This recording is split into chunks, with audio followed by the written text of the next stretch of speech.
Idag lever vi i ett samhälle präglat av det digitala. Ett samhälle där vi spenderar lika mycket tid online som vi gör i verkligheten. På internetet finns det idag tillgång till mer content än någonsin.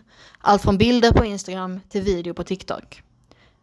Med den utveckling som skett genom digitaliseringen kan vi även se en utveckling av det fysiska till det digitala. Ett exempel på detta är aktivism. Det positiva med digital aktivism är exempelvis att folk får nys om orättvisor som sker online. Däremot kan det skapa en delaktighet kring en rörelse som kanske inte egentligen gör så mycket skillnad. Detta då en fysisk röst är starkare än en digital. Men jag gick ut på stan för att fråga lite folk vad de tyckte om digital aktivism och om de deltar i det. Ja, min fråga lyder bara om du är aktivist eller har varit med i någon aktiviströrelse online eller på någon digital plattform. Nej, jag tror inte det. Jag är nog engagerad i ideella verksamheter, men jag tror inte man kallar det för aktivism. Så. Har du varit intresserad eller skulle du vara intresserad av det? Och i så fall varför eller varför inte? Ja, det har jag varit och kanske någon gång framöver. Man kan ju stödja vissa aktivister eller känna medlidande så att säga. Men ja, det är därför typ, för de kämpar för viktiga saker typ. Nej, det har jag inte varit. Nej. Är det någonting som skulle intressera dig eller? Och i så fall varför eller varför inte? Både ja och nej kan jag väl säga.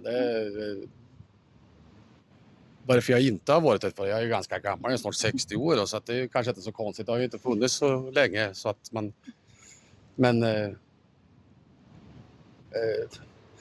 och varför ja och varför nej att jag inte skulle vilja ha med det. Jag tycker jag har så lite tid ändå. Ja. Men sen tänker jag ju mycket på mina barnbarn speciellt. Att de ska kunna få en bättre...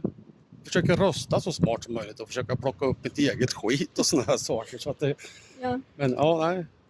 Ja, men tiden finns inte där kanske. Ja, men lite grann så känns det.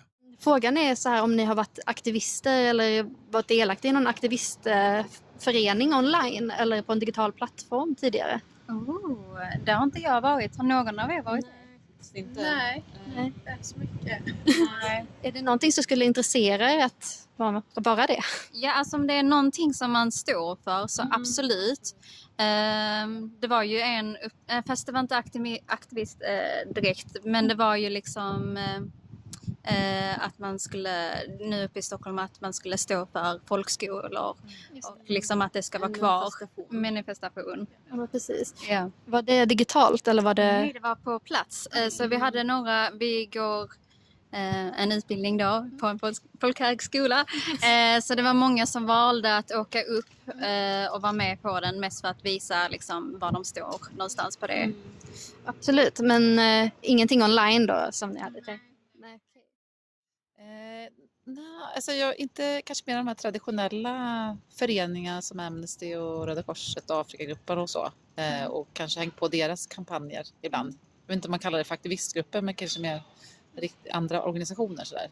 Ja, liksom följt dem online typ. Eller så här, följt det vad de skriver så. Ja, Amnesty har ju en del kampanjer där man skriver på för att man ska släppa fångar som är fängslade i andra länder och sådär. Så något sånt har jag nog skrivit på, men jag vet inte om det är en aktivistgrupp. Som ni kan se så varierade svaren, vilket visar på att folk har olika relationer till aktivism. Men på den här kanalen kommer vi lägga upp fler videos och webbinarium kring just den här frågan och uppmuntra er till att ta ut er fråga i den riktiga världen istället för bara digitalt. Vi är en liten grupp som jobbar med detta. Det är jag, Ellen, det är Vilma, Irina, Marina och Julia. Och Irina är vår supervisor för det här projektet. Jag hoppas att ni har lärt er mycket kring den här videon, eller i alla fall lite grann. Och så hoppas jag att ni prenumererar för mer content kring detta och att vi ses i nästa avsnitt.